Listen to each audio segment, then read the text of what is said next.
Hello, I'm Ingrid, and I'm 27 years old. I was orphaned at a very young age because both my parents passed away in a car crash. They didn't have any family to look after me, so I was put into an orphanage. I was there for about 3 years before my parents adopted me.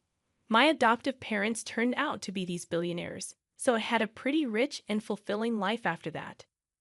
They didn't want to make my adoption a big deal, so they kept it hushed up. They wanted to do good without it having been broadcast everywhere. When I turned into an adult and had my own place, the two of them decided that they wanted to expand their business further and took to touring Europe in search of opportunities. It was around this time that I met Patrick, my now ex-husband. We met in college and instantly liked each other. After a couple of conversations, Patrick, a very happy-go-lucky, caring man, made me like him a whole lot more. Our dates led to us becoming an official couple. We had the perfect relationship, although there was one problem. It was no secret that Patrick's family did not like me. The first time I met them, Patrick and I had just graduated college. He waited to introduce me to his parents until we were both well settled in our lives. By that, I mean that we were both working good jobs. Patrick had warned me that his parents tended to be a little judgmental when it came to their children's significant others, and he wanted me to make the best impression I could. I didn't mind, but meeting the parents was nerve-wracking for me. By the time Patrick introduced me to his parents, we had been dating for a good 4 years. In those 4 years, we also got engaged, so I guessed that, in itself, it was going to be a problem for his parents, considering they never even got to know me as his girlfriend. I remember freaking out about it with Patrick the day before we were supposed to meet his parents. "They're going to hate me, Patrick." "They won't, I promise you. Do you not think that they'll be shocked to find out that we're engaged?" "Well, yeah, but I don't think it will be that big of a deal." "Are you being serious right now?" "You were scared about introducing me to them because you know how judgy they are, and you think introducing me as your fiancé is not going to make them judge me even more."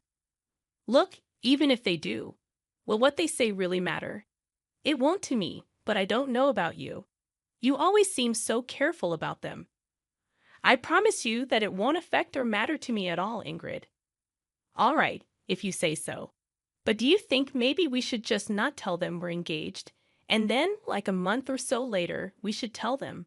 Will that make you feel any better about this whole thing? Because I have no problem with either of the options. I think we should hide it just in case. I'll do anything to get on that good side. You have nothing to worry about. I'll be there with you no matter what. Thanks, sweetie." The only reason I had been freaking out so much was that whenever I suggested that Patrick tell his parents about me, he would make a whole fuss about them not going to approve of me. Now, at this point, I began to kind of understand why. You see, Patrick's family were pretty rich, and they loved to live lavishly. They wanted that for their children as well, and the only way they accepted their children dating was if they also mingled with people who were as rich or even richer than them. The way I was living back then was by no means rich according to their standards. I hadn't told Patrick about my family because I didn't see the point of it.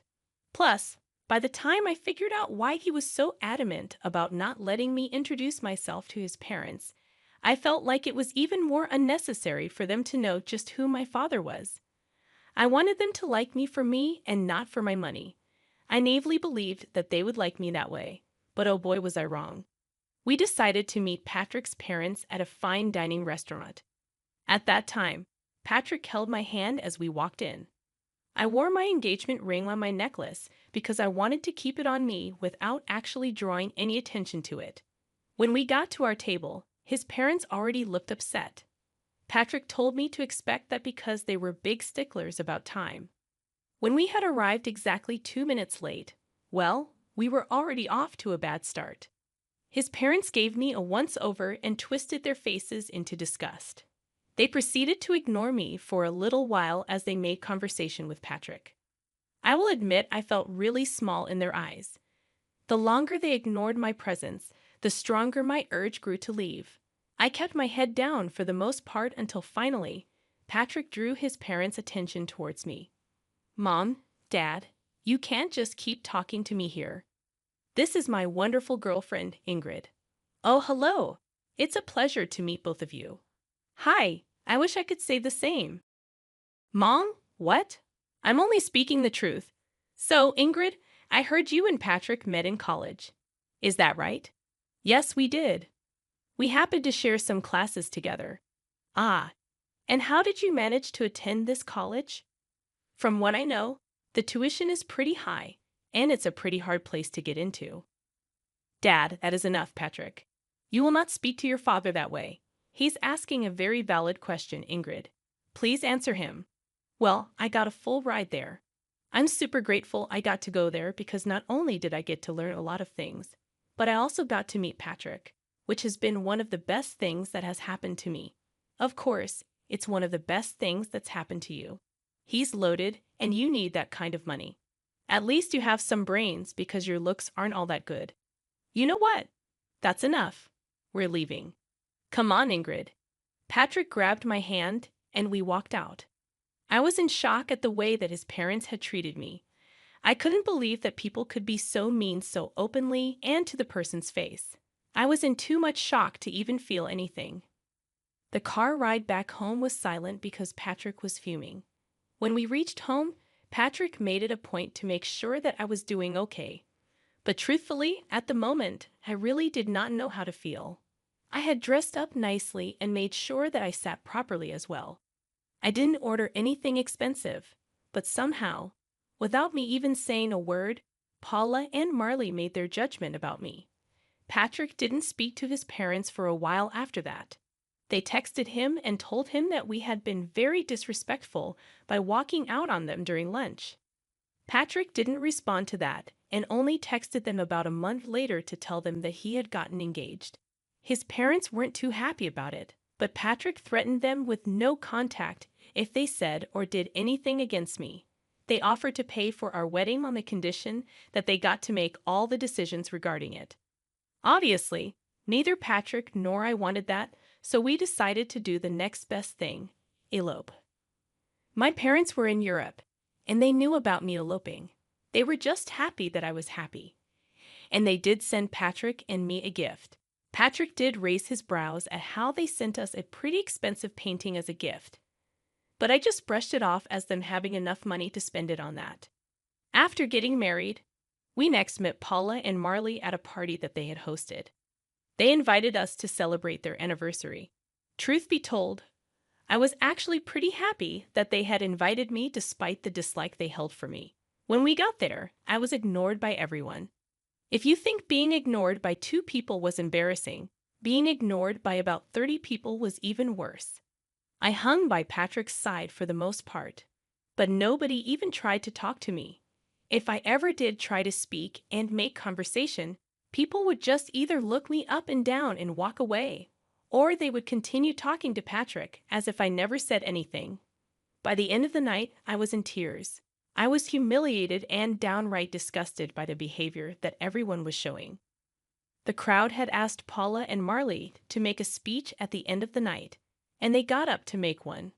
By this time, I was tired and I wanted to go home, but in their speech, they began by talking about how grateful they were to have almost everyone in the room in their lives. That was only the first jab that they threw at me. They kept making many more, which the guests kept laughing at. At some point, I just got up and walked out. I ordered an Uber and went back home. I cried the entire way back home and up until Patrick got back home. When he got back, he seemed upset and angry. Why did you walk out like that? Do you know how embarrassing that was for me? What? What are you talking about? Don't play dumb with me right now, Ingrid. I had to endure my parents yelling at me and a lot of the guests pitying me for being with you. Are you serious? What about how embarrassing it was for me? Oh, come on, Ingrid. You could deal with it for one night. It was my parents' anniversary, for God's sake. I was ignored by everyone, and your parents chose to make even more fun of me in their toast. How do you possibly expect me to be okay with something like that? I'm not saying what they did was right, but you could have just lived through it. I would have spoken to them about it after. What would that have done for me? I don't like being put in positions where I'm only being humiliated everyone was laughing at me. You've never been in that position before, so it's easy for you to talk about this like it's no big deal. My parents expect an apology from you. I want one too. I'm afraid that I won't be doing that. I'll only do that if they give me one too. As for your apology, I see no reason for apologizing to you. You always stood up for me. I don't see why this is any different. This is very different because, unlike before, you humiliated my family in front of all our guests, and your parents humiliated me, your wife, in front of all their guests. Maybe my parents were right about you. You're impossible. With that, Patrick went to sleep in the guest bedroom. I couldn't understand why he had a sudden change of behavior. Was it really that bad for him after I walked out? He was always the first person to stand up for me, especially considering the fact that I was usually bored with whatever his parents had to say about me. For me to walk out should have been the biggest signifier of just how bad they made me feel. Yet Patrick didn't seem to care about that. Patrick didn't talk to me for the next week. I also got a lot of texts from his parents, calling me ungrateful and an embarrassment. I tried to talk to Patrick, but he refused to. Eventually, I decided to give in and apologize to both him and his parents. Even that felt humiliating, but I was willing to go through it because I loved Patrick, and I didn't want this to be the hill I died on. Things after that only got worse for me. Patrick's parents retired and spent a lot of their time hosting family dinners. They hosted it once a week, and Patrick was always invited. The first time they hosted it, Patrick brought me along with him to their house. As soon as I stepped in, the atmosphere in the room got awkward. Paula was busy getting ready, so she didn't see me immediately, but Marley and the rest of Patrick's siblings awkwardly glanced at me.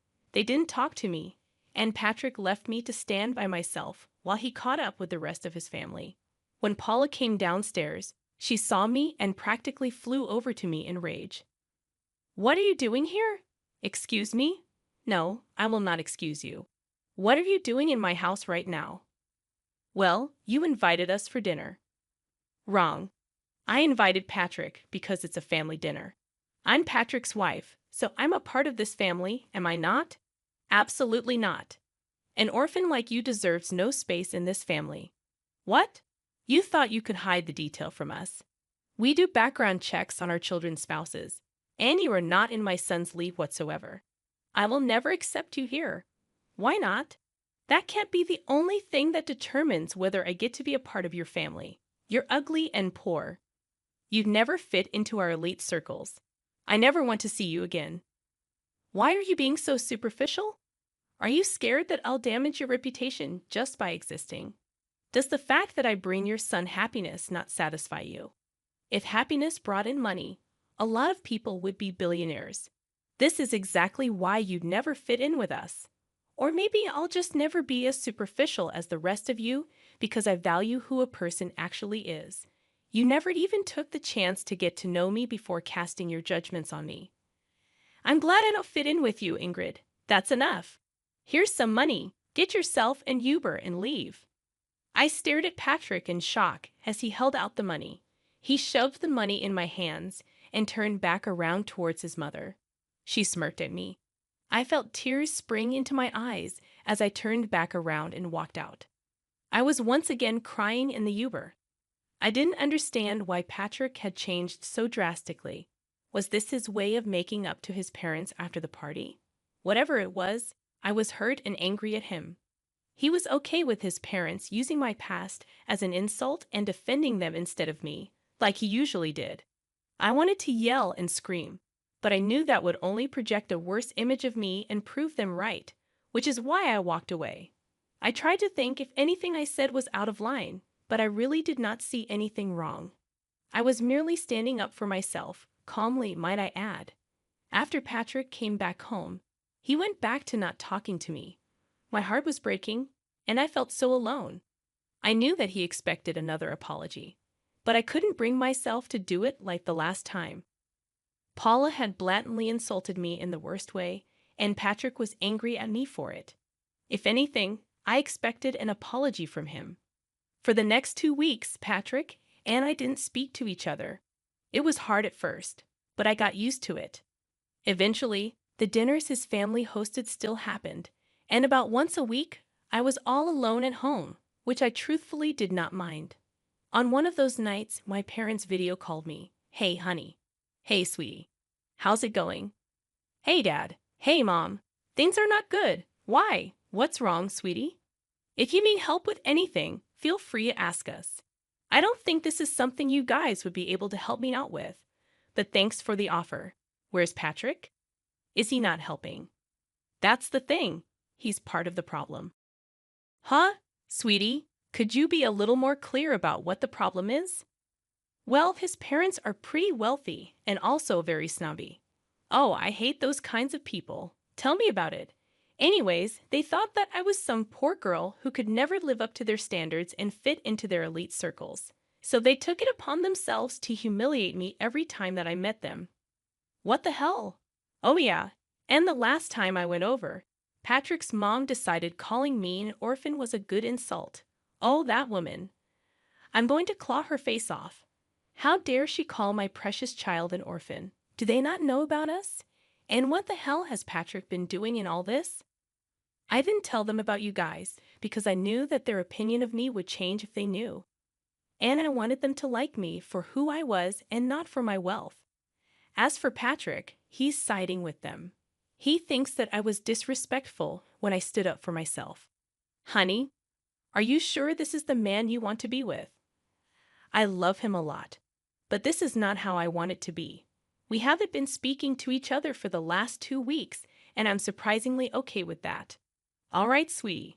I'll get you in touch with one of my friends over there. As for your worry about us not being able to help you out, I think we might actually be able to help you get a little sweet revenge. Huh? What do you mean? Your dad and I are coming there next week. We wanted to take you and Patrick on a vacation, but now we can just take you. More things for us to do together, I guess. Really? Oh my God! I'm so excited to finally get to see the two of you in person. Again, that was a real pick-me-up. Finally, I felt happy after so long. The three of us continued to talk for a little while after that. Dad elaborated on his plan to help me. After a little while, he asked me where these dinners of theirs were being held. And as far as I knew, they took turns hosting in their house and at restaurants. Conveniently, the week that my parents were coming, the dinner was going to happen in a restaurant. I needed to get information on where exactly this dinner was going to be held, so I could provide my parents with the location. Thankfully, I had Patrick's email logged into my phone, and if there was one thing I knew about Paula and Marley, it was that they loved to email everyone everything. It wasn't that hard to get the location, and I gave it to my parents. At the same time, my mom's lawyer friend contacted me, and we got started on the process of filing for divorce. My parents landed in the States and decided to check into their hotel, where I met them. We had lunch together, and then the two of them sent me on my way for a spa day that they entirely paid for because they thought I deserved it while they got ready to get revenge on my in-laws. My parents walked into the restaurant that Patrick and his family were at. According to Dad, when they approached the table, Marley and Paula began to murmur among themselves as they recognized just who he was. Mom told me that this was how the conversation went. Hello? Oh my gosh, Mr. Burns. What brings you here? Oh wow, I just happened to see some familiar faces, and I figured that I could drop in and probably dine with you. Familiar faces? Who are you speaking about, Mr. Burns? Well, I see Patrick. Me? Well, hello. A pleasure to meet you. You, my daughter, has spoken a lot about you. But speaking of my daughter, where is she? Your daughter? I'm afraid you're mistaken. I don't think she's here, but she should be, right? I'm sorry, Mr. Burns, but we didn't even know that you had a daughter. Of course I do. And she's married to Patrick. What? I'm sorry, but I think you're mistaken. Yes, his wife's name is Ingrid, and she was an orphan. Yes, I do know that, and that is why we adopted her. Excuse me? You're her dad? Yes, and from what I see, she isn't here. She's been telling me that there has been some problems with her in-laws, but I see what the problem was. It was you. No, she was the one who hid this huge thing from us.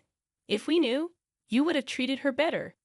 She didn't want you to treat her nicely because of her background. Oh well, she did ask me to hand this over to Patrick. My dad handed Patrick the divorce papers and walked out. After that, it only took a couple of phone calls for a lot of investors to pull away from Marley's business. They were quickly crashing, and nothing was more satisfying than watching them crumble down to the levels that they made fun of. I got a lot of texts from all Patrick's family, calling me a bunch of nasty names while some of them begged me to talk to my dad and reverse what he had done. Patrick thankfully signed the divorce papers without any hassle. My parents and I went on a long vacation after that. I had the time of my life, and I slowly began to heal. Yeah, it hurt that I had lost the love of my life, but I also learned just how important it is to stand up for myself. I'm forever grateful to my parents for everything they've done for me, and I can't wait to see what else life has to offer me.